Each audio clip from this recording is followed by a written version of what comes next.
Before hearing from Janna, I'd like to review about how today's program is going to flow. We'll be viewing the works of the 2024 Left Coast Annual in our Sanchez Art Center virtual galleries. We'll stroll the virtual galleries in reverse alphabetical order, and each artist that is here on the call with us will have 2 to 3 minutes to speak about their work, and Janna may also share some remarks as we're going through the gallery. At the bottom of the screen, when you run your pointer over it or wherever it shows up on different devices, there is an icon where you can click to allow a chat online. We'd like to ask you to use that for any questions, and we'd like to ask the artists and jurors to review the chat box and respond to any questions directed to them. And hopefully you have the ability to do so. As I mentioned, I myself am having some technical difficulties today. We recognize your time is valuable, and as time permits, we'll take a few additional questions at the end of the program that we look to being about an hour or an hour and a half here in total. If you'd like to revisit the virtual gallery later, it can be found on sanchezartcentervirtualgalleries.org. There's a link to that on our regular SAC website, which is sanchezartcenter.org. And we'll share a recording of the call on our YouTube channel sometime during this week. The show runs through Sunday, May 12th, so if you haven't been yet in person, we welcome you to visit us at the Art Center in Pacifica. Our regular gallery hours are Friday and Saturday, Sunday, 1 to 5. Though we'll also have some special events coming up.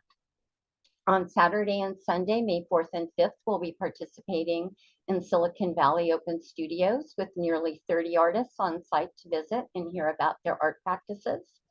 And we'll have extended hours during SVOS from 11 a.m. to 5 p.m.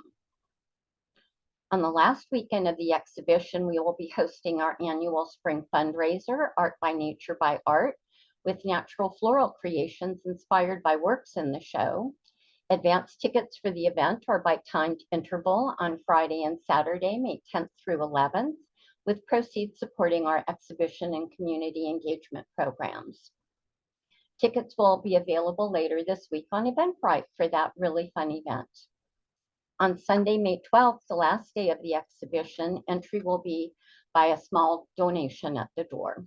And we look forward to seeing you in person soon. And now I'd like to introduce the juror for the 2024 Left Coast Annual, Janna Keegan. She's Associate Curator, Contemporary Art and Programming at the Fine Arts Museums of San Francisco. Welcome, Janna, and we appreciate you being here. And I see you're unmuted, and we look forward to hearing from you as well as all of the artists. I am. Thank you so much for having me today. I was trying to start my video, but it says the host has stopped it. So I don't know if we can have video option. If not, that's fine. I don't look that great. It's Sunday, so I'm happy to stay a mystery to people. I'm trying to start you. Just, but I clicked the wrong thing, so excuse me. No worries at all. I can go ahead and start. Okay.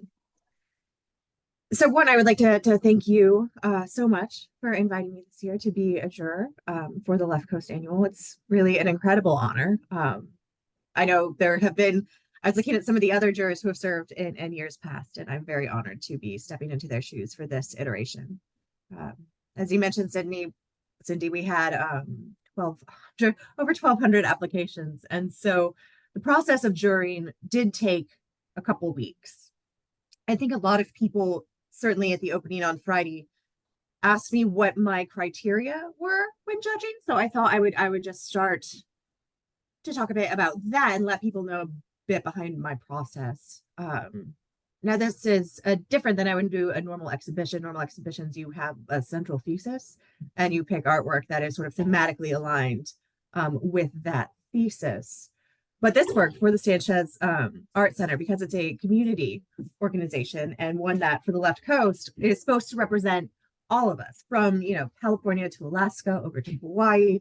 And I really wanted to be sure that we were getting in a good sample, a really nice sample of what people are doing now and what I found to be very exciting.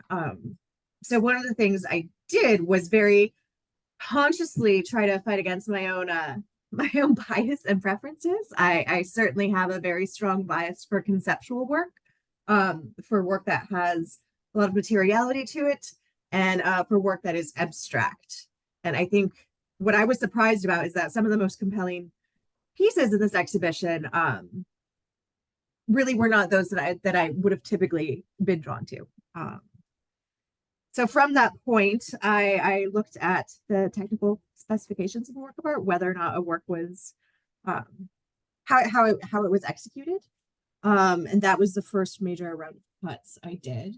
After that, my main question is, was it of interest? Is it interesting? Does it have a strong voice? And does it tell a new story? To me, all the pieces that we included do that and meet that brief. There are a lot of different artists who are addressing a lot of different issues that are pertinent to life in 2024 on the left coast. One of the things that came up a lot, and it's coincidental that this week is going to be Earth Week, is a preoccupation with the Earth, an idea of the Earth, a rooting in place, if you will, of people and this coast that we live on. I think issues of ecology were something that came to the fore. And certainly one of the things I found very interesting is when artists like Anne Maver, I know, will do these botanical contact prints. And that was actually using nature to inform the media itself. We also have Sally Smith as part of the exhibition, whose work uses charcoal, and it's charcoal burned from very specific materials. And that I found a really interesting incorporation of viscerality into the material expression of the ideas in the work. So those were my main criteria, and I think we picked 55 really amazing works that come from a very diverse group of people who all have very different viewpoints, but it works together, I think, as a whole to express the plurality of the left coast and who we are at this time. Thank you so much, Janna. We're going to, that was a wonderful overview, and I think folks who were here at the opening on Friday night, as well as here over the weekend already, have really been commenting on some of the things that you commented, the rich variety of work, the environment, the textures. It's been really fun already just to have the community experience what you selected. And again, we're really appreciative. So let's get going through the galleries here now. And first up, we've got Lorraine Woodruff Long. Hi, I'm Lorraine, and speaking of the Earth, this is the piece that I've created and submitted for the show. It's titled "You're Getting Warmer: Rising Global Temperatures 1850 to 2022," and this quilt is made all of cotton, top and back and batting.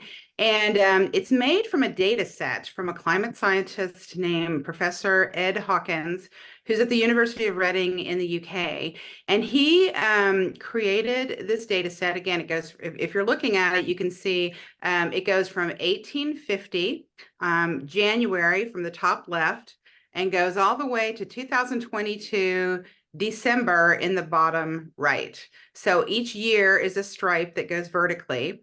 And this particular data set was created by Dr. Hawkins because he was frustrated that in talking about numbers for climate change, people weren't really grasping it, and he wanted to create a data set for artists to use. And so if you actually look up hashtag warming stripes, you'll see a lot of other artists who have used this. It seems to be much more familiar in the UK and in Europe. I've seen buses that have been using warming stripes and his data, and glass installations. So I wanted to use data by month. So each each piece that you see is 1 month of data during this period. It's about 2,000. It's over 2,000 pieces of fabric sewn together to make this quilt. And also, as you're looking at it, you'll see the bone color is what he did is he did an average of the data from 1961 to 1990, and that would be a bone color. And then on every standard deviation, by 0.10 on up or down, as it got colder from the average of that time period, it gets bluer and darker. And then, of course, as it gets hotter, it gets more orange and red and darker. And so what's interesting about this is you visually can look at it and see very clearly what's happening. This is primarily data from the industrial age. And I really like doing commentary quilts and, using quilts as a way to express ideas. Certainly, I love using data like this. But I really, as a fiber artist, a lot of times people aren't expecting to see messages such as this or other things that I create as a quilt. And so this is a pretty big piece. It's 92 inches across and 32 inches long or height. And it was really delightful to meet Jenna at the opening the other day. And I'm really grateful to be included in this exhibit. It's a really wonderful exhibit. It's also fun to see other artists who I have been in other shows with or come across in other places here in the Bay Area. But I really appreciate Sanchez Art Center and this Left Coast show. So I'm happy to answer any questions, but I probably ran out of time.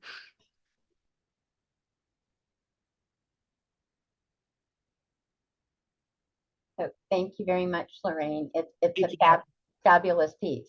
Thank you.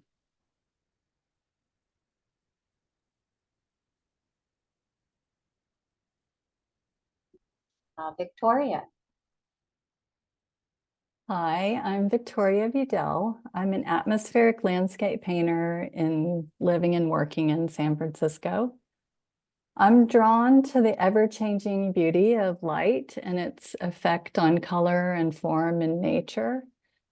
For the past few years, I've been working on a series of paintings that capture the essence and mood of my morning walks through the Presidio here in San Francisco. By staying close to home, it allows me to take the time to really see and record the changes in atmosphere from day to day and season to season. I find endless inspiration in the hopeful qualities of early morning light. No two mornings are alike here.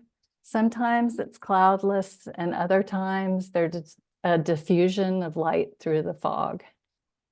When I'm out walking, I take a ton of photos for reference. Then I'm able to go back through them in the studio and use them as the memory and starting point for the paintings.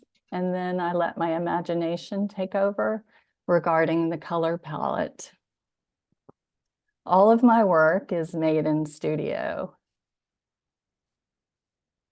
This painting, Morning in the Park, is a memory and blend of several walks through the Presidio. I follow the paths that look out to the tree line and towards the bay. In all of my work,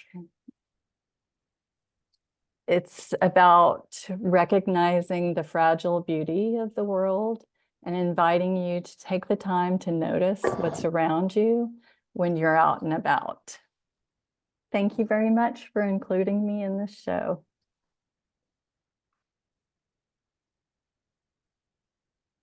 Thank you, Victoria. Such a beautiful piece. And Janna, at any point, if you want to speak afterwards, just go ahead. I will keep scrolling through as well.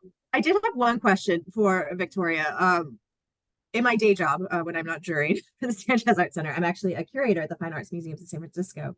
And we have a really extraordinary piece called Rhapsody in our collection by Richard Mayhew. And when I saw your work, I was so struck by the similarities. I was just wondering, do you look to Richard Mayhew? And he often looked to music as part of his inspiration.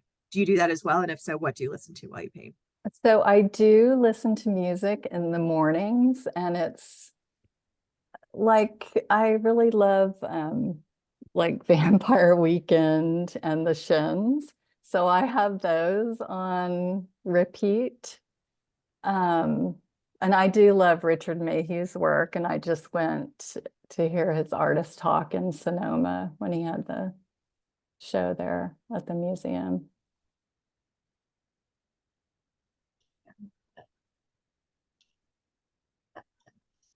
And neat to put that together for us and hear a little bit more about Victoria's practice and how she creates.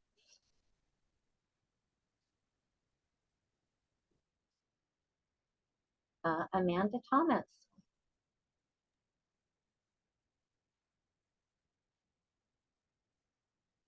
And you should be able to unmute, Amanda.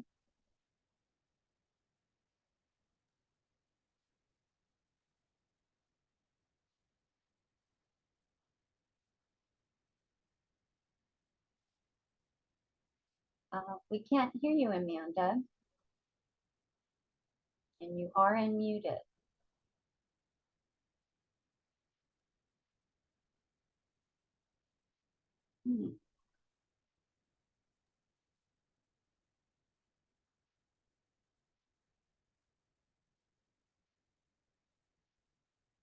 What we'll try to do is see if Amanda, let's see, can you try again, Amanda?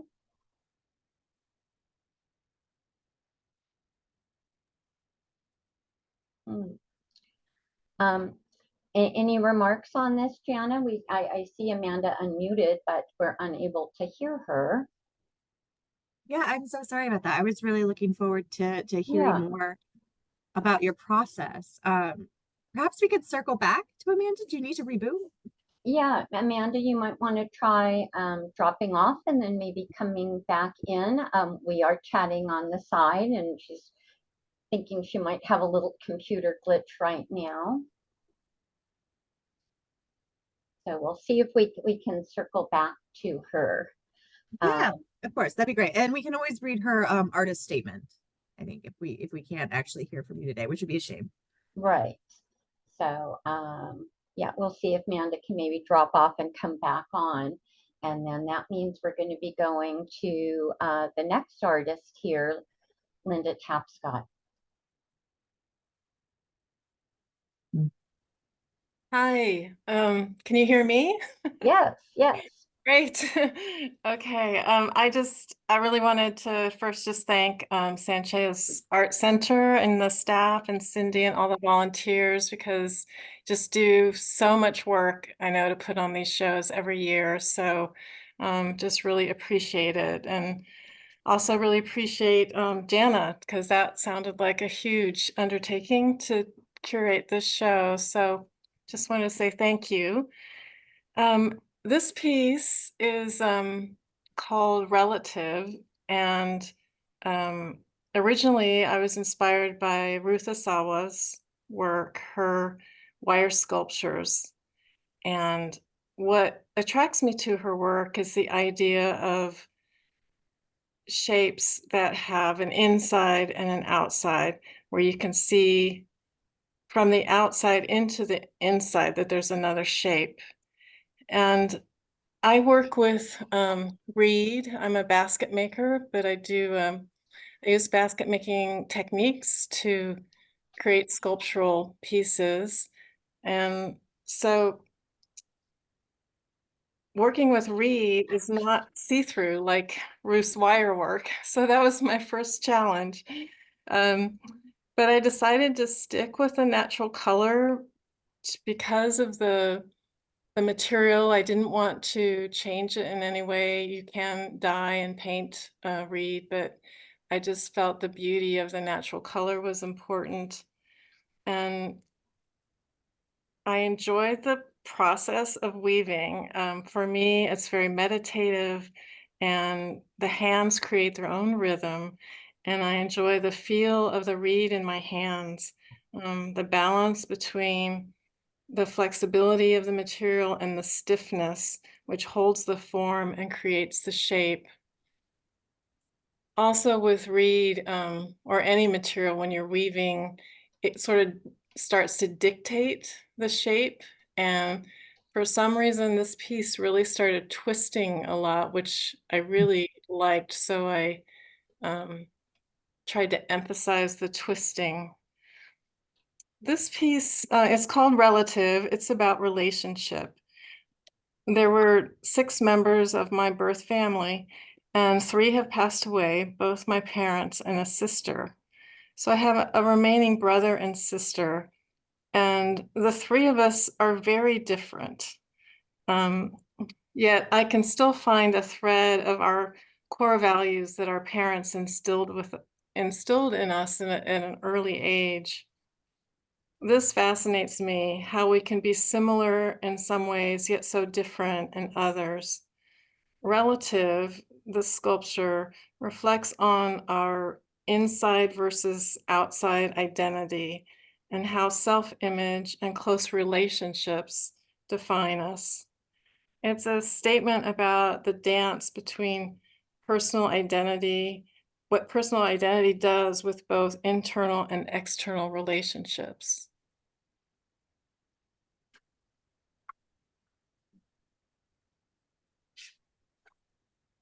Thank you, Linda.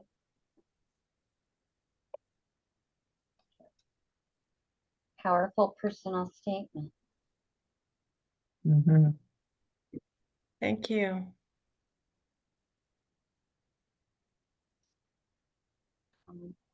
I'm going to try to scroll back to Amanda before we move forward. See if she's Hey, able can you hear me now? Yes. Yes. I just got a new computer, so that's, yeah, it wasn't using the right microphone, so here I am. Thank you, and I'm sorry about the interruption there. So I took this photograph at the Fort Ord Army Post, which is just north of Monterey. It closed in 1994. And part of it has been converted into the CSU Monterey Bay campus. And because it's on this beautiful stretch of coastline, part of it is also a state park.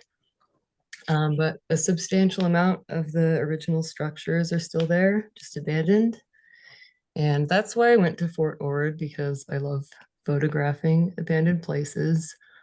They're just so still and quiet, sort of like shrines to humanity's failed enterprise. And I love that the frantic rush of progress that is sort of dictates our lives is just still in them. So going into photographing Fort Ord, I didn't really know a lot about its history. So that led me to research and learn about the place. And that's one of the things that I love about photography is it gives me such a great opportunity to explore and be curious about the world. So researching Fort Ord, I found out that it's an EPA Superfund site. It's contaminated in the soil and the groundwater by military activities. Officials have claimed that the contamination doesn't pose a health risk, but a lot of veterans who served there have these rare cancers. And many of them say that their health issues began with their service at Fort Ord. The environmental cleanup is ongoing. So that's my son pictured in the photographs, and my partner and I's shadows are in the bottom. And I think just getting to know the place and getting to know this picture and thinking about it later on, I've decided it's sort of like emblematic of the times we live in, because it's like against this backdrop of environmental catastrophe that we have to live our lives. We have to find beauty within it, and we have to find hope for our children in the future. I also wanted to thank Janna for all of the time that she put into reviewing our work, and thank you to the staff at the Sanchez Art Center for all their efforts in putting on the show and this webinar. in particular, living far away, I wasn't able to come to the reception, so I'm grateful to have this option. We're so happy to be able to have you take part in this webinar, and that's why we do this, for knowing that the geography doesn't always work out. So thank you. Thank you. You know, if then Janna heard what she was interested in there. So, I did, absolutely. okay, great. So we're going to, such an intriguing image. Here is Mark Sullivan. Hello, my name is Mark Sullivan, and I live in San Francisco. I grew up in New Orleans, where masks are part of the culture and are common, and beadwork is to some extent. Started making my first mask as a teenager, and making masks has always been part of me being an artist. I work in a variety of, so my art is making is kind of like a gumbo or jambalaya. The title "Oh No" is a play on "Oh No" and "Oh Knowing." Donna, honey, you're welcome, you know, if you want to watch this. I'm listening. Oh, you're welcome to see the art. Yeah. The two are very similar in that saying, "Oh no" is saying you know, and often is when you feel you want to be wearing them, and not in your control. With the mask "Oh No," I started pushing more outside of the surface of making the mask and building the beadwork stopper. Masks like this take me 3 to 4 years to do, and I'm working at about 2 to 4 hours a day. One mask was done over decades, so I have a long time horizon. People ask me if I have a picture of where I'm going when I start, and my answer is that I have a general idea. But when you're doing something over the years, you make changes and add new directions. I often get asked about how the masks are made. They start with a wooden structure, and in this case, I also started using plastic tubing to make the eyes round. Then I cover the wooden scaffolding and tubing with fabric, multiple layers sewn. Then I cut and cover with canvas between the spaces, and sew. And there are at least 2 layers or more layers of canvas on top to smoothen out the mask surface.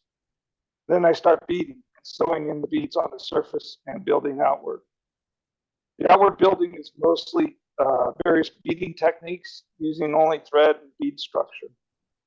The top left has a wire sticking out that I beaded up. I have a lot of interest in breaking the plane of the mask more, and I'm working on things to hold it up. Thank you for including me. Thank you, Mark. You were breaking up a little bit, but I think that we were able to hear about your process and how you've been doing this. So there's a question in the chat of what does a mask mean to you? And I think you shared that beautifully. Yeah, I mean, it's both hiding and not. And most artists are introverts. I'm definitely a very big introvert. So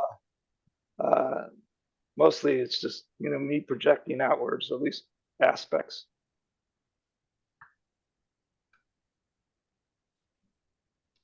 Thank you so much.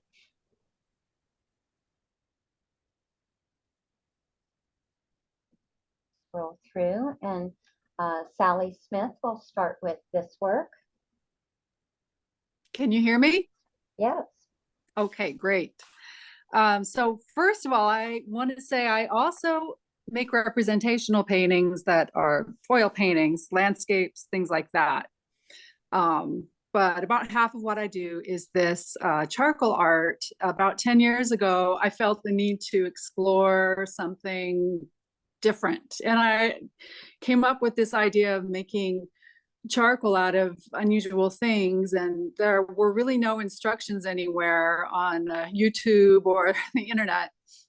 I came up with this method of putting various materials into paint cans, and punching holes in the cans so that I had an oxygen deprived container that was small enough that I could handle. And then I would put that into my barbecue grill and just crank it up for a couple of hours. And I experimented with different types of materials. And my first series was a calorie series where I measured the amounts of calories in certain foods. And then I would make the charcoal with that amount of calories, like peanuts or hamburger, all sorts of different foods, marshmallows. And then I would do a drawing with the entire amount of calories. So then I would have a drawing with 66 calories of marshmallows, for example. And that was my first project with charcoal. And then I've done a number of different series over the past 10 years. Wow, it's really fun and challenging to work with the charcoal because there are no ground rules and no instructions. It's very messy. So I've come up with different ways to manipulate it and to make it look, to stay on the paper or on the canvas, and ways to make it feel organized. A lot of the pieces are actually kind of minimalist because I use stencils a lot, often with found objects that also have meaning related to a series. This type of charcoal has been a great way for me to create conceptual art because the materials have so much meaning. I mean, I've done things from Mormon hymn books. I was raised Mormon, but I made positive types. It wasn't like burning the Quran, right? I made things that were more like peaceful Annie Albers types of pieces relating to seagull lilies and jam jars and even Islamic patterns. I could go through a lot of examples of the different series I've done, but I think I should jump to the piece that's here on the screen right now. This is from Fire Trail series that I've been working on recently, which also involves some landscape oil painting. It's been a great way to combine the charcoal with the oil paint. But this particular piece is made with, I made charcoal from eucalyptus trees and redwood trees. I gathered that from the Fire Trail in Berkeley, near where I live. And basically what I've been doing is studying and examining and representing the ongoing battle between the native plants and the introduced plants that are invasive and also can cause fire hazards. And with charcoal, I can create these minimalist pieces that are kind of pretty, but there's so much tension going on actually in these pieces, these little pieces. These shapes are made in this piece that's on the screen. These shapes are made with pieces of chainsaw carburetor pieces that are, they actually happen to look like flowers. I ordered a lot of different pieces from eBay, and these ones were really intriguing, the shapes they had. So anyways, I created this piece. I used these carburetors as stencils basically. And then I wove fire blanket through the piece. And then you have this little battle between the redwoods and between the eucalyptus. And the reason that the chainsaw pieces are interesting, that's kind of the fight. This is a human element. You know, humans, they brought the trees from Australia, the eucalyptus trees. I mean, what were they thinking during the gold rush? So there's this human element, and now the humans are fighting about whether they should cut down the eucalyptus trees. There are lawsuits, there is all sorts of friction with humans. And so the chainsaws, that's kind of the human element. So you've got the whole ecology there. You've got the plants and the people, but it's super minimalist, and it's kind of just meant to be pretty, but it's also expressing something. And then the other piece that was in the show is this from this burn rate project where I sold shares to investors in the burn rate project, and the shares were only $1 each, right? So the investment is meant to be conceptual, but people bought shares in this burn rate project, and then I created charcoal from the dollar bills and created art with these dollar bills charcoal. And then as I would sell the pieces, then I would pay the investors a return on their investment. So it's kind of examines, you know, what is art worth? What is investment in art worth? Why do people invest in art? And also, what is money worth and what can you do with money? And then as I created the pieces, and this series is ongoing, but as I created the pieces, it was very interesting to see how beautiful the money charcoal is. It's very beautiful. So some of the pieces simply are a way to explore what does it look like, this money, because it's coppery and some of it's black, some is coppery. But this particular piece that's on the screen is based on the shower of gold, where Zeus took the form of a shower of gold to impregnate Danae, I guess that's how you say her name, to produce a male heir. So I created this grid with the charcoal, and I used these old push button light switch things that have the dots in it from an old light switch. So I used that. I created the grid with the charcoal, and then and those are kind of like coins, the shower of gold. They're like the coins, except they're made with the dollar bills. And then I also used oil paint to create additional coins that sort of fall through the grid. And as they get closer to the bottom, they become less round and a little more oval and long and more like dollar bills. So it's got this feeling of gravity and coins, and it's just a way to put that charcoal onto a canvas and make it look pretty and have some sort of additional meaning relating to money. And the name Birkin bag is the reason I chose that is sort of the name, besides burn rate number 15, is because when I finished it was the day, exact day I finished it is when Melania Trump and her husband were leaving DC permanently to leave the White House, go to Florida, and she had one of her Birkin bags with her. And I'm like, well, that is the perfect name for this painting, because it's a Veblen good, which you guys can Google later, or maybe you know what it is, but it's a kind of also art can also be like a Veblen good. So it was the perfect representation for my burn rate investment series. So anyway, there are a lot of different series that I did, but I can't describe them all. I think I better sign off. But thank you so much for this opportunity. All right, I'm finished. Actually, I have a question for you, Sally, before you run away, if that's okay. Yeah. Because you do, I was really intrigued by the idea that you tie these to value, both in monetary value and the idea of ideological value. Is there anything that you have burned?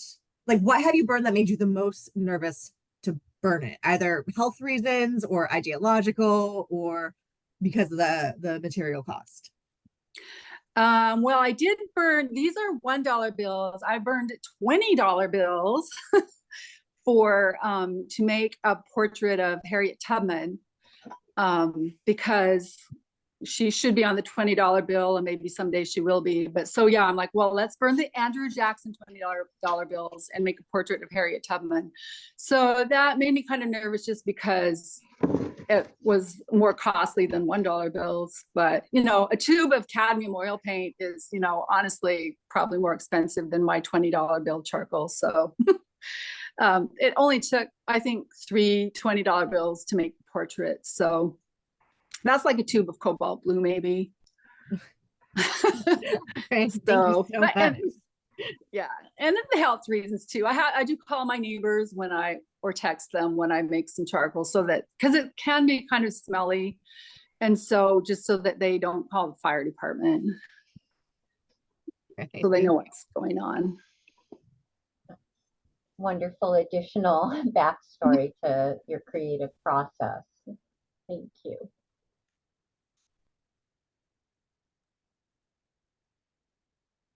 Michelle? Aloha mai kako. Can you hear me okay? We sure can from the island. Oh, great. Mahalo to Sanchez Art Center, you, Cindy, and to our Juror Janna for gathering this Pacific-oriented hui. I'm Michelle Schwengel-Regala, and I'll be speaking about work made in collaboration with my friend Lisa Asagi, who lives on Oahu with me. I mean, on the same island as me, but we unfortunately could not get together for this presentation today. I grew up landlocked in Wisconsin, and I first came to live along the West Coast during graduate school. After 5 years in California, I just kept going west, and I've now been living and working here in Hawaii for nearly 2 decades. Lisa and I met through the local Hawaii Craftsman organization, and we began collaborating during the pandemic. I'm so glad we did. Lisa has a background blending poetry and ceramics, and we find that to be an excellent balance for my science side, and we're both driven to explore natural history inquiries through art. After 15 years I spent as a science and medical illustrator, when I moved to Hawaii, I expanded my repertoire to include, or I really shifted everything to include experimental drawing and textiles and mixed media installations. And with nods to Renaissance artists and modern field biologists, my work now ranges from 2D artwork to 3D sculpture like these pieces. My subject matter features flora, fauna, and geology of extreme environments, including Hawaii and Antarctica. My source materials include field observations, oceanographic research data sets, scuba excursions, and found objects. The 3 pieces you see here that Lisa and I have in this exhibition are part of a series of mixed media sculptures driven by conversations we've had with local and international scientists. This is the way I love to work, by exploring lines of creative inquiry based on natural history and science news and researchers' findings. After a 2016 artist residency that I did aboard a research vessel called the Falcor, I began following the research that was conducted on that platform, on other voyages, and on similar vessels going around the world. The storyline in this series is based on some research from that ship about the global quest in the search for metals to support our burgeoning electronic economy. Deep in the Pacific Ocean between Hawaii and California is a region called the Clarion-Clipperton Zone. And on the seafloor below that area are these strange formations. They're called polymetallic nodules, and they may be the sizes of potatoes. They're kind of organically inspired formations that feel like geology. They feel like rocks, but they're made of these metals, including copper and nickel and manganese. The potential for mining these materials by organizations like the Metals Company is a pressing threat to this little-known ecosystem. So Lisa and I have increasing concerns about materials, not just what we use as artists, but also what we demand and consume in our daily lives, especially out here in Hawaii. This series reflects these concerns through our action. She's working with recycled ceramic material, and I'm using scrap metals and found wires. Lisa's porcelain is the nucleating agent around which I knit layers of wire in a manner similar to Ruth Asawa's sculptures that have already been mentioned here today. And my layering of these knitted shells are very similar to the way polymetallic nodules develop, but those forms develop over a span of millions of years, if you can believe that, which makes them a non-renewable resource. The final touch that we give our sculptures is to bathe them in water that has come from the Clarion-Clipperton Zone. These water samples are extra materials left over from biodiversity research by people we know, and we're so grateful to be able to incorporate that water to create true site specificity in these works, strengthening their message of awareness and concern. I'm sorry if I went over. I probably went over, but so glad to be here, and I'm representing 2 of us, right? Mahalo. Thank you so much. I appreciate so how many artists are using their skill to bring awareness to the environment and things like this consumerism, and doing it in such a beautiful and an interesting way, matching science with art. Thank you.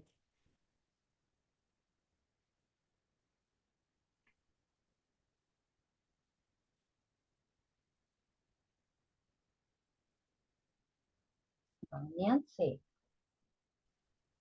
Wow, this is such an interesting group of artists. I'm just, who knew? Burning money.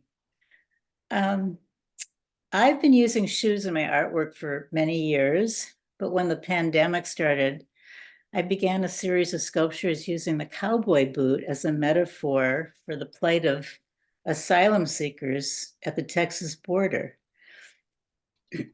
So Southern Crossing is a response to that action. But with more and more basic liberties being taken away by the Supreme Court and those who empower them, the cowboy boot, in all its iconic beauty, represents to me more than just Texas, but America at its best and its worst. I use an epoxy clay to do my sculptures because I obviously can't fire these things. I'm using actual boots, plus acrylics and whatever else seems relevant.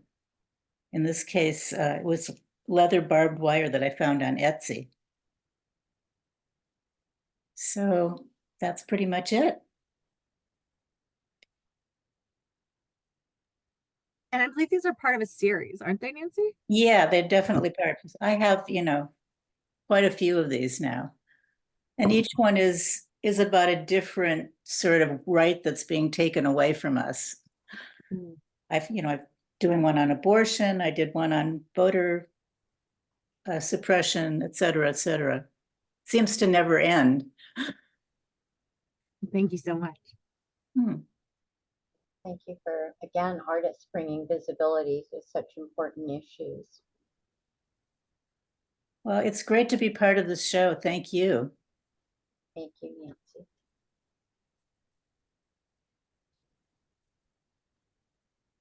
Great to see these works here online, isn't it? And so again, you can view the gallery online after this too, and return. So we're going to go to young me Angela Pack now, who also has 2 pieces in the exhibition. We'll start here. Hi, hi, can you hear me? Yes. Hi, thank you so much for being part of this talk today and also in the galleries. I was born in Korea and came to Boston area and grew up there. And then I came to Berkeley to do graduate work and then ended up staying. So my works are really influenced by both growing up in America as well as sort of searching for and reclaiming my roots as a Korean American. And the 2 pieces that here are sort of the spin-off from what we call bojagi. Some of you might know that there have been 2-dimensional patchwork called bojagi. It's the bojagi is actually a piece of cloth that is used as a kind of bag in old days, wrapping things. And they're usually 2-dimension, and they're used to carry and contain things in traditional Korea. So what I've been doing is I've studied this a long time ago, but after my mother died in 2022, as a part of my grief process, I began to work on my fiber work. And so this is one of the pieces that came out of it, these 2 pieces. And I've always been interested in 3-dimensional works. And so this is my attempt to do 3-dimensional works. And they're made of rami and silk. Rami is bast fiber. It's a traditional material in Asia. In Korea, it was used in summer clothing because they're woven more loosely, so it's very cool in the summertime. And it's a fiber that's pulled off from a stalk, and it's a very intense, laborious process. So if you ever go to Korea, there's a place where this is cultivated and harvested, made. That's a now UNESCO heritage in Hansan region. So anyway, I use mostly white or unbleached white fabric. I think in part is a kind of homage to my mother, who always loved very simple things. She simplified everything to organization. So it's a kind of using that and also honoring some of the, in Korea in summertime, you would have worn the white, these are white fabrics. And they are pieced together. And so there's a kind of a sort of dance between the fabric and myself. I have sort of tried to make some shapes, and then the fabric themselves behave in the way they want to do. So there's a lot of stop and go, having a dialogue between them and me. And eventually the outcome is not what I thought that I would work out, but they have their own life. And I'm particularly interested in geometry. And so this fabric, these pieces are made just the fabrics and threads, color threads. And then so this piece is a lot of people thought, oh, what is that? I mean, they come up with you know, some creatures or whatever, but I think it's just for enjoyment for everybody to see what they can see. And it's these two pieces are meant to be seen in three-dimensional perspective because they do change the shape. So thank you so much being part of this exhibition. And I want to say just one thing about this piece. This piece was actually had an idea of what I want to do. It was meant to be a leaf, but when I began to work on it, they again took their own shape. And if you flip it over, it has a different look and different dimensions. So at some point, I would love to show both this side and then the flip side and see what we can find. So it's always a little surprise for me when I work on these. Thank you so much on being part of this exhibition. I actually have a question for you, if you don't mind. Yes. These are really fascinating pieces, and I really love to look at them. One thing that I was surprised by, and it's always so hard because as a juror, you have to, or at least for this process, I did everything online. And so you don't really get a sense of scale until you walk in and see them. Yes. And they were much smaller than I kind of anticipated. In my head, there were these huge Rusasawa like constructions. So when it comes to scale, what dictates how big or small something is going to be for you? Well, part of it is the time. I'm actually I have a piece now of 36 inches, but that is more flat. So part of the challenge is the time because these are very laborious. It's a very small stitches. They are whip stitches. So it's really the time constraints. And I think if I make a big one, then there's also a question about holding the shape together because after all, these are even though they're somewhat stiff, they are fabrics. So I am actually now trying to work on a bigger scale. But yes, you're right. The piece, the one that's hanging is 18 inches long, and this one is about somewhere between 7 to 10. So I think that yes. I was just gonna say they are beautiful and very precious. They're delightful. Thank you, but that's like you're absolutely right. I think I'm gonna work on a bigger ones. So the next piece hopefully will I have to show that would be a much bigger piece, but I think it's going to take me a lot more time. Thank you for sharing about your process and what we might see next. Cindy Ostroff.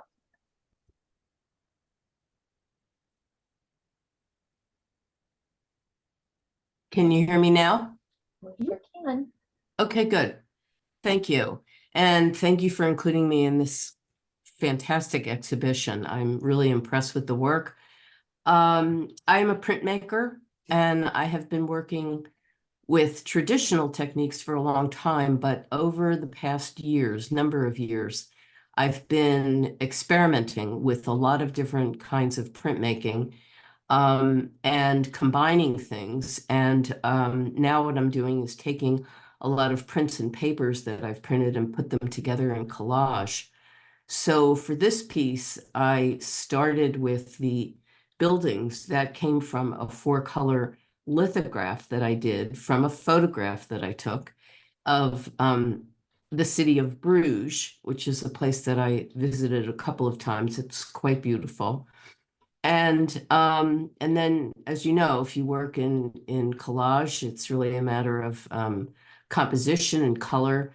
So I also had a sundial in my backyard, and I had been experimenting with printing rust, and it was rusted. And so I used some wet paper and vinegar, and I actually ended up printing from the rusted sundial.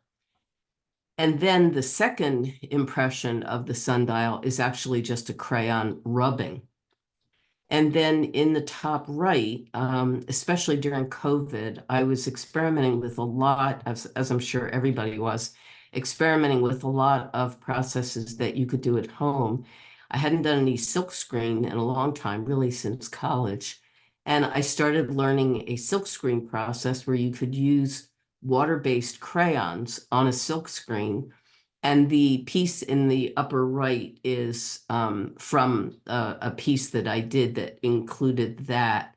And so then I put all of these pieces together. The strip across the bottom came from an etching that had a map in it. And I put them all together, and this is called Time Stood Still. And that, of course, is a nod to COVID, and that's it. And thank you so much.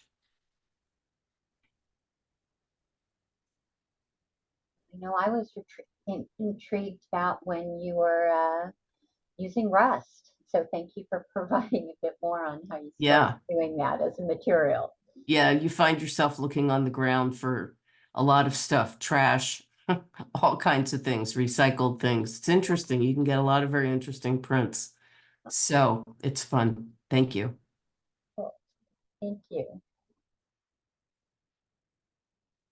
Helen. Aloha, Kako from, I'm actually right now using someone else's computer, so that's not my photo, although I wish I looked that good. Hello, I'm originally from the mainland, but I've lived in Hawaii most of my life. Since I was 5 years old, my mother had left the South and moved there with 4 children and remarried into a Hawaiian family. So I've been raised in a bicultural situation, and I love Hawaii. This photo is representative of a young Hawaiian woman who is also part Irish. My background has been as a photojournalist, working for an NPR affiliate. And in the 1990s, I got to do a story about the late Edward Curtis. And he was the very first, one of the first, I believe the only one who went around between 1890s to the 1900s, early 1900s, photographing the last of the Indians, American Indians, and the Indians of the Southwest as well, and Canada. And in his photos, there was controversy when it was all made public in the 1950s about the way he would pose his subjects. However, he was at the time attempting to do a documentary about the loss of these cultures throughout North America and South America. So it influenced me in this photo as I was looking at some of the loss that the Hawaiians have felt, and yet also at the gift that I was given, as a young Caucasian girl who grew up with a native Hawaiian father figure and my Irish French mother. And so the last few years, I've noticed that there's been a lack of tolerance, for ethnic and cultural differences. And it's become a challenge, in the continental USA and beyond. And so I read recently that in a 2023 survey, Hawaii was ranked as the #1 best place to live in and experience racial equality. And I thought, over my lifetime, I've always wondered, what makes it so special? And it felt like almost a virtual safe haven from ethnic hate and violence that's been demonstrated worldwide today. Particularly, there's a resurgence of hate. And so as I was contemplating that pretty much most of my lifetime, as islanders, We live in a mecca of multi-ethnic fusion. You know, our food, our fashion, our art, and our unique cultural values support our appreciation for diversity. And we have some issues, but I would say that it's relatively safe. But most importantly, it's our Indigenous values that we've embraced. And you know, the most common is to live with aloha, which for me is to love, but also means to walk with breath, is known worldwide. Lokahi means to unite together. Pono means to make things right if you've been unjust and done something that you know in your gut is wrong. You try to correct that. And kokua, to help one another, which my father and my mother were constantly doing as examples. You had more fish than you needed, you would always give it away. And these are things that we embraced, you know, as children. And then we also, it was kind of taught to us in public schools. To commune in our natural environment was always these expansive ocean parks and green spaces, which nurtured us. And still yet life now for this working class young woman is threatened due to those harsh economic realities. It's one of the most expensive places in the world to live. 54% of Native Hawaiians now live in the continental USA, which is kind of a threat to the very core of the island's cultural identity. You know, as Pacific Islanders, what is our responsibility to the first people of Hawaii? You know, it's not just a place to vacation. It's really a place that's exquisite and is, I think there's a threat to our Indigenous population there. And so my exhibit here, as I continue to pursue my work, is to seek an opportunity to share those faces of people like this young lady, Michelle, who feel the loss the most are Native Hawaiians. Thank you so much for the opportunity. I feel fortunate. I wish she could have made it to the show with me. I was lucky enough to be able to fly over and be here. And Janna and Cindy, you are awesome. And I want to thank all of you for, I feel very humble to be a part of this opportunity.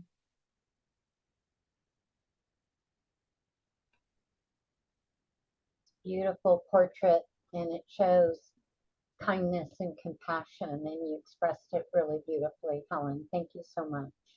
Thank you so much. Aloha.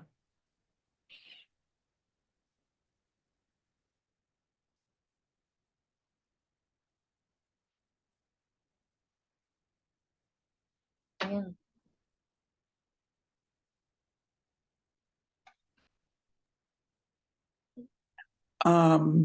Hello, can you hear me? Yes, hello. Oh, great. Hi. Hi, everybody. It's so exciting and fascinating to hear about the work. This is part of my Plant Messengers series of botanical contact prints that are all about connecting with plants. It has to do with ancestral disconnection from a history of migration that our country was built on. So my ancestors in particular came here in the early wave of colonization in New England.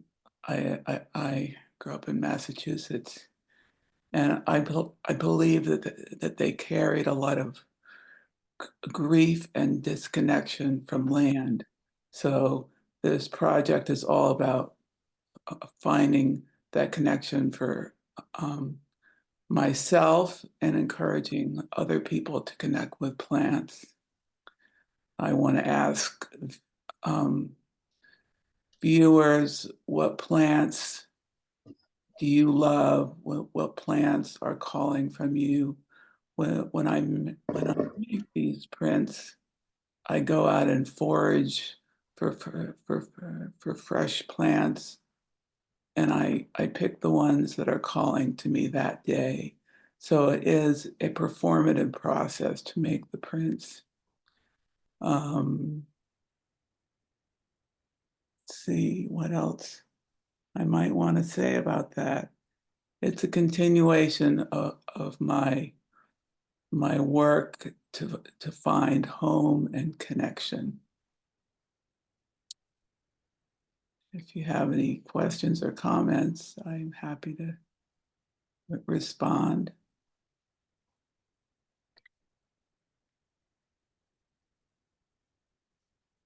It's beautiful, soft piece, Anne, and it really speaks wonderfully for the message that you're sharing, and we are really enjoying having it here to be viewed at Sanchez Art Center. Thank you so much. Well, thank you.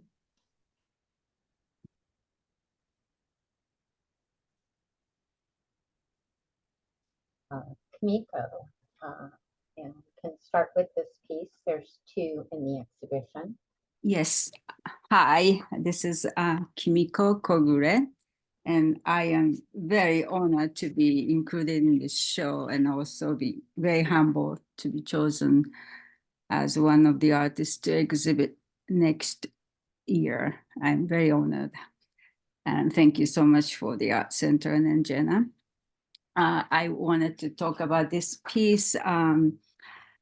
That I will give you my background, that I came to United States 40-some years ago from Japan. And I was going to stay only for 1 year and go back, but my plan changed many, many ways. So I am still here. And, but my inspiration always go back to where I grew up in Japan. And I had many, unforeseeable events in my life that I really am living the life that I really did not expect me to live. But that's how it goes.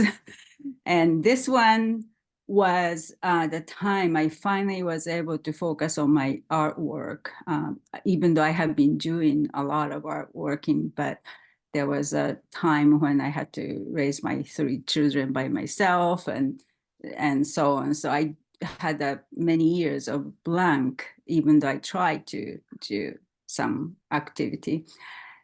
And the time my mother passed away, which was 5 years ago, that was the time I was finally able to focus on my work. So I wanted to combine my mother's memory and then where I was at that time. So I used my mother's calligraphy practiced paper that she discarded, because those are all the lines are her calligraphy, just practicing writing, and she would discard or wrap some of the fragile item and then send it to me from Japan, and it was all wrinkled. And but I really valued the free form of her calligraphy compared to the one that he was trying to finish and then show in the exhibitions. So I took up some of the wrapped paper and then made a piece as a homage to my mother. And that was one of the pieces. I made a series of memory, about 12 of them, trying to find the connection with my mother and myself and where I am in my life. Then I did use paper leaves, as you can see, and some cotton and silk. And I started to have more like a mixed media type of work, where I used to do many different media, like glass, wood, And I did quilting as well. Anyway, so this is where I came to. That was about 5 years ago. And if you could move on to the next piece.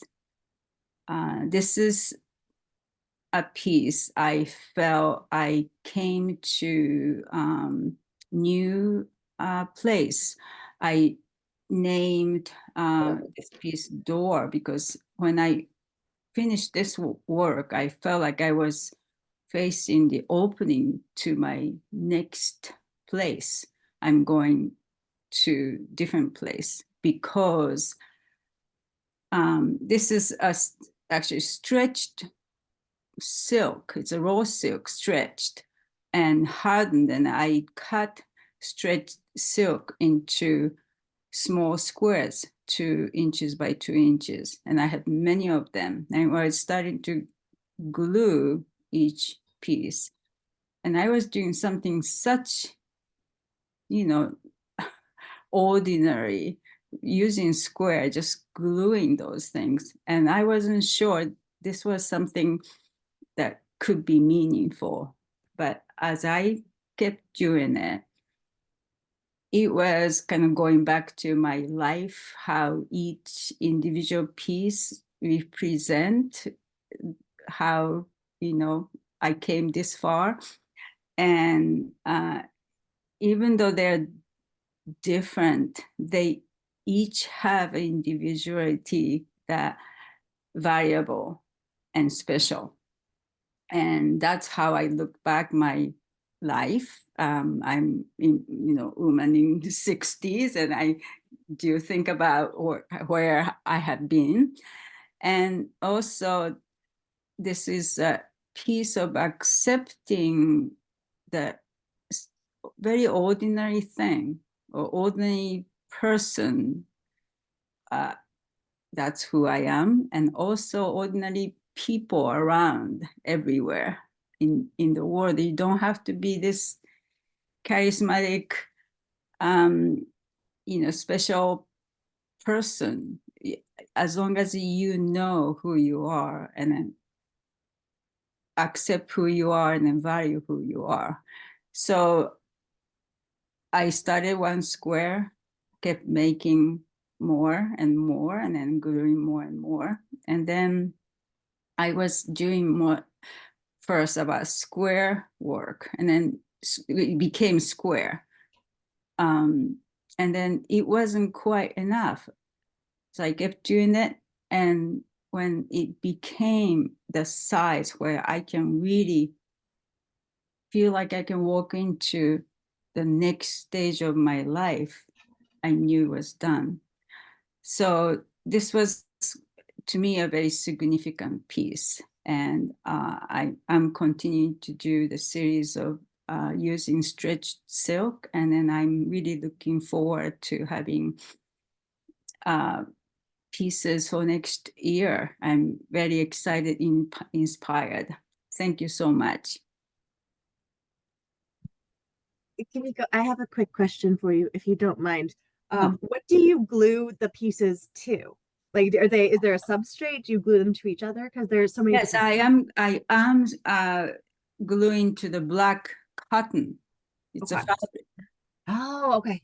So what you see is the base, the black fabric that you are seeing. And then the stretched silk has different thickness and then different lines. So it does show the blackness.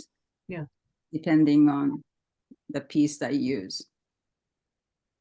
And then the color there is because of different silk has slightly different color to it. Mm-hmm. It's beautiful. You have the detail, the variations, I think is really lovely. And I would encourage people to come see this in person. Thank you so much. Thank you for sharing the personal backstory on how you've been creating.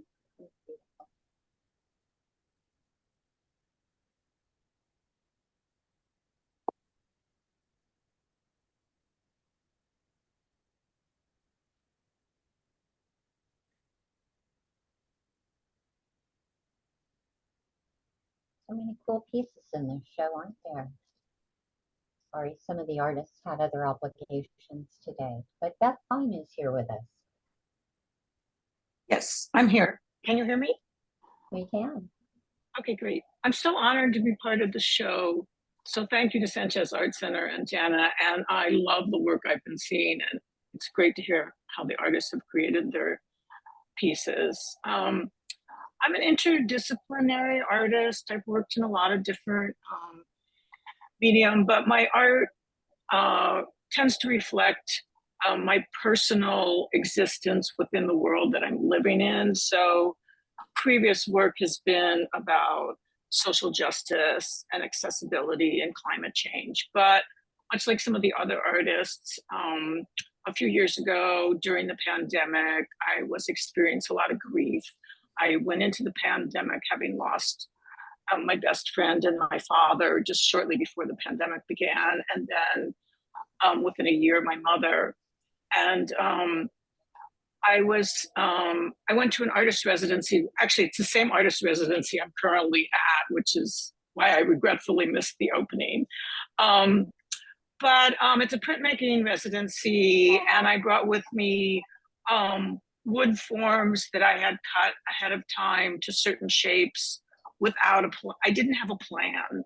I just came with these elements to work with, and the grief was pretty strong. I wasn't with my mom when she died. I wasn't vaccinated. It was before we were traveling. And it was really hard to begin working. And so I started working with really transparent layers of color on very fine Japanese papers that were also transparent or translucent. And so what I did was I created layers that I could peer through, and I was using color and form to try to find my way through my grief. And I developed a whole series of prints, and I began to cut them out. So this print is actually not on the white background. It's just the blue form that you see. I actually cut them out. I backed them with another Japanese paper, and then I cut them out, and I consider them sculptural prints. So they're one of a kind. I don't do editions of them. It's all improvisation on the press. I don't know if there's any questions, but. Thank you for sharing, Beth, and for joining us from your residency. Yeah, happy to be here. And this beautiful piece, particularly in person. Thank you. Bruce. Hi there, everybody. You can hear me, I hope. Great. Yeah, I want to start by thanking everybody as well again, Jana and the Cindy and the Sanchez Art Center. I was so glad I could make it up because I was blown away by all the pieces I saw up there. It was fantastic and glad to be a part of it. This is a piece I call Vadera. It is a photo-based digital art piece. I started off my career as a photographer. Actually, well, I actually started my career as a musician, but that's another story. As a photographer and as a person who did a lot of fly fishing, hiking in the wilderness, I became obsessed with the natural world and slowly became obsessed with how many invasive plants have altered what we call our natural world and what we see every day in our environment. And it actually got me to thinking that what we see is really not a natural environment anymore. It's what these plants that man has brought in slowly over time have slowly manipulated both visually and physically our environments around us. And many of the plants we see, though they are beautiful when we drive by them, we see them as sort of natural, but in fact, they aren't supposed to be there in many cases. And in San Diego, we've had even problems. I'm sure you've heard about the fires we've had in the past in Southern California. And a lot of that was because of invasive grasses and things like that propagated all through that area. And so my idea was to photograph these plants in their naturalized environments, and then manipulate those photographs sort of physically and visually to sort of show that these plants, though they may be beautiful, they have created environments that are very different from what may have originally existed, and how they look now is very different from what we are used to seeing or what used to be seen.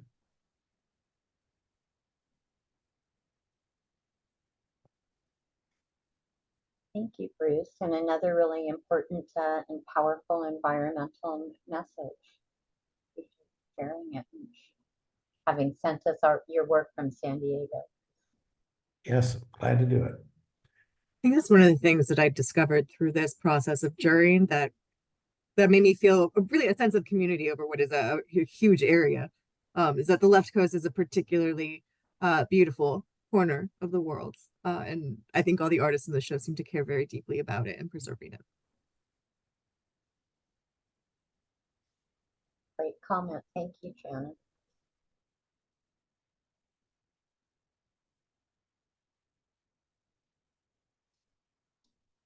For those not by, yes, you get to be able to view the whole show here in the virtual gallery. And we're happy to now present this piece.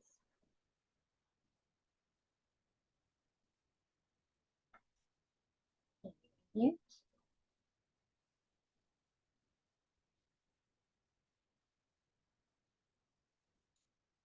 Okay, can you hear me? Yes. Oh, okay. Hi. My name is Maggie. I live in San Francisco, and I have been painting, I have been drawing, well, I've been drawing forever. And I had been doing landscapes, going out plein air painting, and I'd been doing still lifes and figure drawing.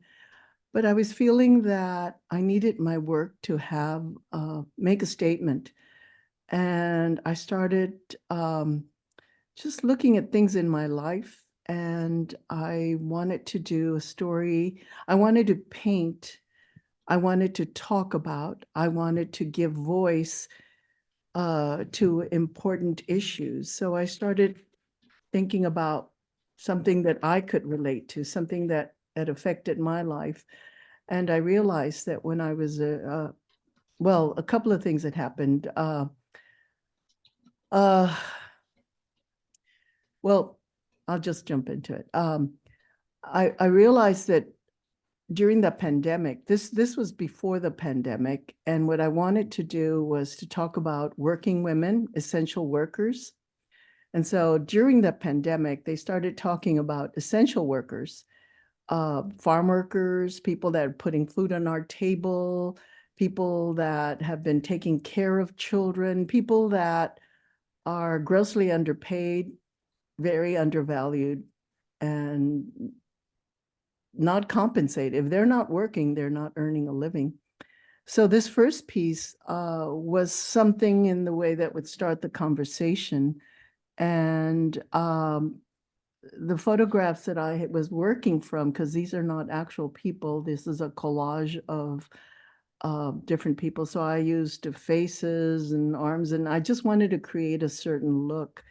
And so this one pretty much is a beginning of a new body of work that I'm creating about essential workers, working mothers, and giving attention to immigrant mothers. So I'm during the pandemic, I did a series of them that were also collaged and a lot more realistic because I started working on canvases.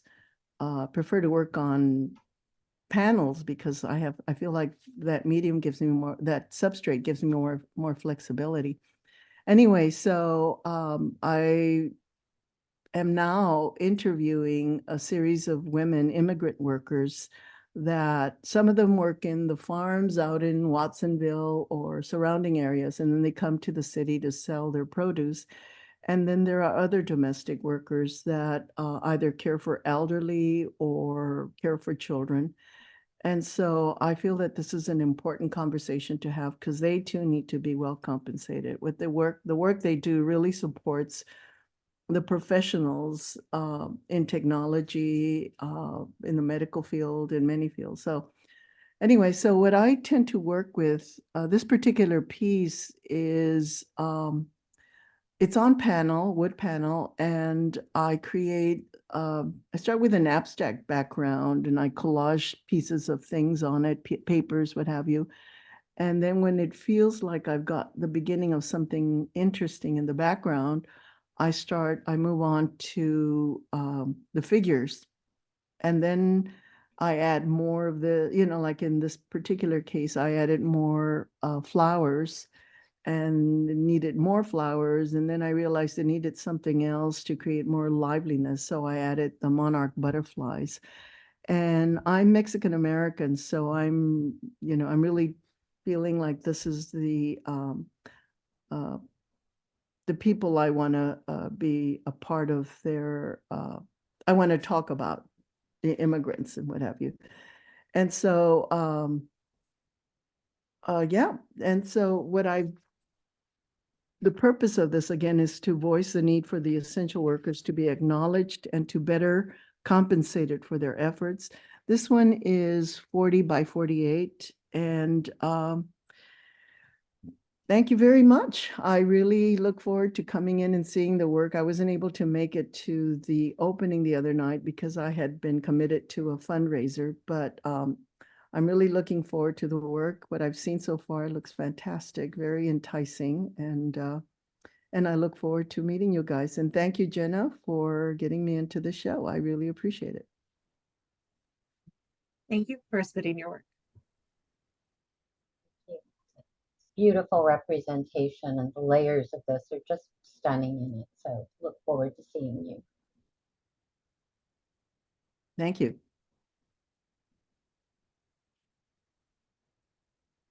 We're going to skip ahead to Jenny. First off, I just want to say thanks again, and I share the sentiment from our fellow artists, and I've loved listening to everybody. It's been great. My name is Jenny Belisle, and for many decades, I have been an artist and an administrator and curator and advocate, and currently I am the executive founding director of Arts CCC, which is Arts Contra Costa County, and it's a grassroots service and advocacy art organization. And in that role, I've created and started a poetry series program at Juvenile Hall in Martinez. So words and language mean a lot to me. And as a child, my father was a poet who took me hitchhiking with him with his books of poetry. So words, I've had an interesting relationship with what my father referred to himself as the unknown poet. So words and meaning, especially in my community work, I consider the roles that I've lived in my life part of this greater social art practice. And I hope as long as I'm on this planet that means something. And in all those roles, I've noticed that, artists should be part of the table. They should be leading the discussion, and they are at the forefront. And as this talk demonstrates, they speak to the human experience. So throughout the years, I've been a multidisciplinary artist and really let the inspiration and current events dictate that form. So that could be from digital works to found objects. I really conceptually try to think what is the best medium that can employ that idea. And so I love to just keep on investigating these patterns and symbols and influence that maybe we don't decide to have in our lives, but are part of our lives. And that's where, power in language and how we perceive that language really comes into play in my artworks. So in this particular artwork, Power, it acknowledges sort of our current climate of, religion and laws that deny our access to our reproductive health care. And This work consists of birth control pills, a Plan B pill, and gold Mod Podge. And it's created, it's layers and layers, and every pill was meticulously in a certain pattern, and I hid the Plan B pill. So, I've had a few people say, well, where is it? I'm like, you look for it. It's like the same.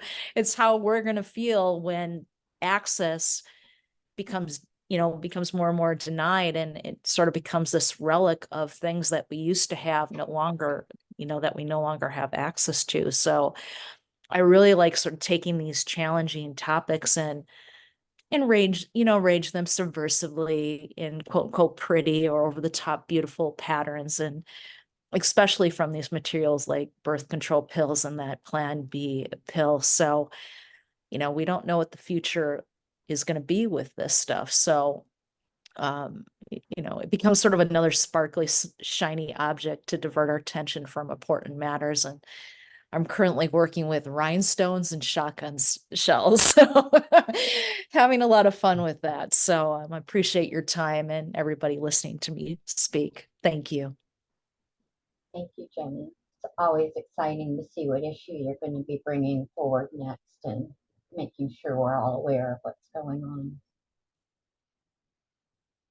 I'm going to go to Bev Barnett, and we have just a few more artists left. I really appreciate everybody being here. This has been such a fascinating afternoon.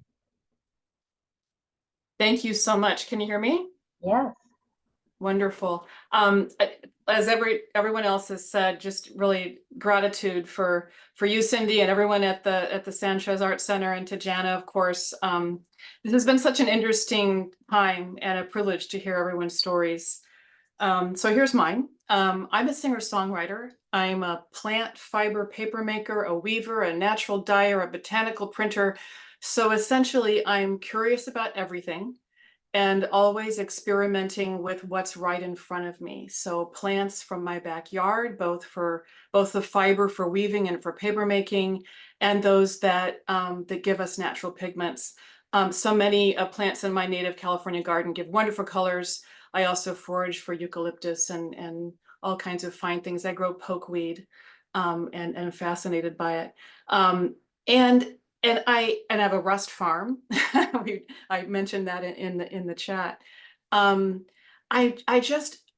fascinated by what I can use that hasn't been used before, or that someone else might think is trash. So things that are thrown in the street during the annual garbage cleanup. That's my shopping week. And I just want to say, what can I do with that? So I bring all of this together in mixed media pieces.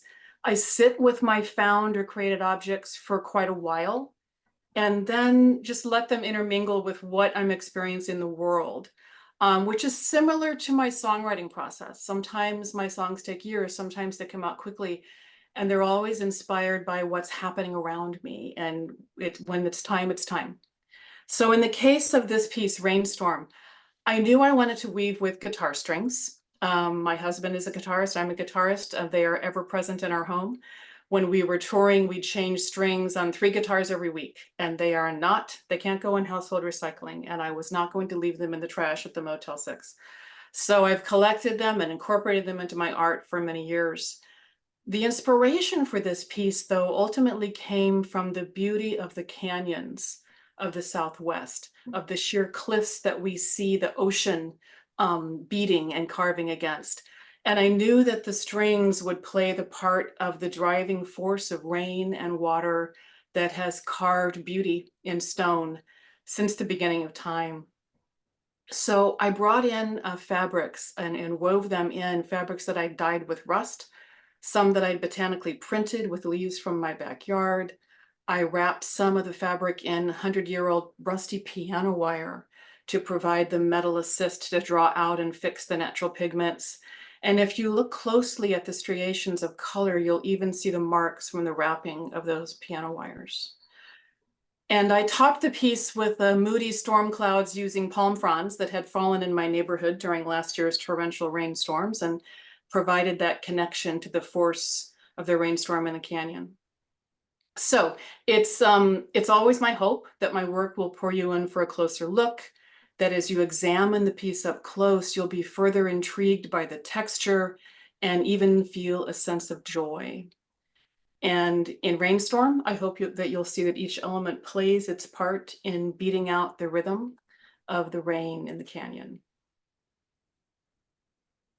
That palm frond, the fabric of it, the natural fabric, it's one of my favorite things that I see out in nature. I'm so happy to see it included in your work.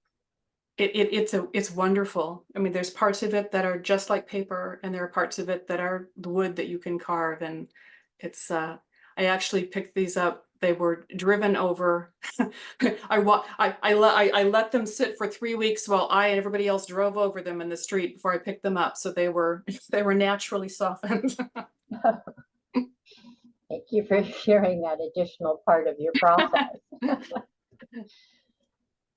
Okay. So we're going to Charisse. Hello to everyone. I'm Charisse Alcantara. I am a Filipino-American artist based here in San Francisco. I want to say thank you so much to Janna for during this amazing show and this opportunity to share my work. And thanks to Cindy and Lynette and everyone at the Sanchez Arts Center. I'm really honored to be included in this year's Left Coast Annual. This painting is titled Double Spaced. Spaces and places recur in my works, which are reimagined depictions of my surroundings constructed in natural world. I'd say that my art is informed by two things.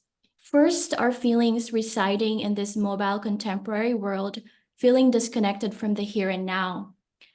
Secondly, and more importantly, are my complicated experiences as an adoptee, and I'm now what you call an adult adoptee, which is something one continually processes in every stage in life. There's so much loss and trauma in the adoptee experience, which are often unacknowledged and even silenced. And I've often felt so dislocated and ungrounded. So I find a language for these experiences within the visual language and rich history of painting. I think of my art as a path to think about home, place, and the complex search for rootedness and belonging. Because I don't have ancestral and familial roots I can hold on to, oftentimes by finding kinship with natural things like these plants and trees, I find rootedness and heals my relationship with the land. Or by paying deep attention to the details within the ordinary, I'm able to locate myself and reconnect with the world. And these are healing and transformative for me. In my recent works, I often depict homes and built spaces, of always looking at them from the outside, but never really feeling I belong in one, with a kind of yearning, yet also distant gaze. And the title Double Spaced relates to the psychic and metaphysical spaces I navigate. And that's all I can say. Thanks for your time and for listening. Thank you so much for sharing about your history and life. It's a beautiful painting, and we're so happy to have it here in the show. Thank you.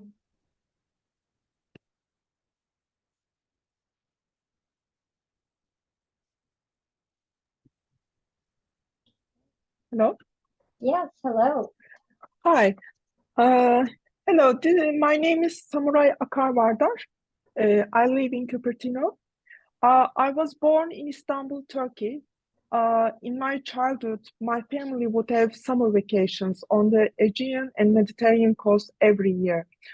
We would drive through country roads and see the ruins from the Greek, Roman, and various Anatolian civilizations. This exotic archaeological past has never been fully a part of the Muslim Turkish identity. After many years, I found myself looking up to Greek sculpture and reading Iliad and Odyssey as a part of my identity search. Also, I have been sketching and drawing from ancient sculptures during this time.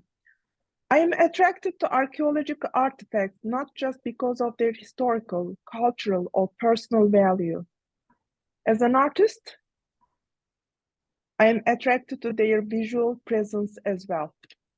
I like their monochromatic effect, which emphasizes the structure, weathered surfaces, like the texture of the stone, lost and broken parts, destroyed details like hands and heads, and most of all, their ambiguous meaning as a result of damage happened on the pieces over thousands of years. There are also special aspects like the location of the artifacts, their presentation out of context, their presentation in museum context, cataloging, and so on. These are the tools that define my figurative approach, and more specifically, figurative abstraction. Then my attention shifted towards unfinished sculptures of Michelangelo, the fragmented figures of Rodin, and as an abstract figurative artist who works in expressive style, you can never avoid Picasso and de Kooning. I have been working on this series of works based on these observations, and the name of the series is The Mimic. I like working on paper. I like the casual feeling of starting a new work with black ink. After some series of realistic ink washes, I start making connections between various pieces, which takes me to an abstract level. A dialogue, eventually a balance between spontaneity and design is very important for me. I prefer to work in black and white or in a monochromatic manner. This is mainly because figurative structure is more important to me than the color. It is also related to my fascination for print media. The title of the series is based on the book The Mimic Man by V.S. Naipaul.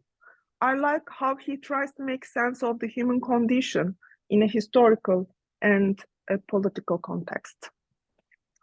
Thank you very much for the opportunity. I think it was a great show. Thank you, Cindy and Jenna, especially. Thank you so much, and I'm really enjoying seeing all the detail in your work that here in the virtual gallery, you don't get to see all of the textures and layers that you have here. That concludes our program. I do have one hand raised by a participant. So I'm going to ask for a quick question here. So if Bonnie would like to share anything. No, that was a mistake, sorry. Oh, okay. Oh, okay. All Okay. right. Okay. That's our afternoon and everything. I hope that you all can come in and enjoy the Left Coast Annual. If you're located far away, again, it's online on Sanchez Art Center virtualgalleries.org. It's a great way to read about the artist statements are posted as well as the artworks. So we hope you'll take some time to read more, learn more about each piece, including those who weren't able to be here today. And so for Sanchez Art Center, our artistic director, Jerry Ross Barish, and of course, Janna Keegan for her wonderful job putting this exhibition together for us. We really thank you. I hope that everyone enjoys a wonderful week ahead. Thank you all.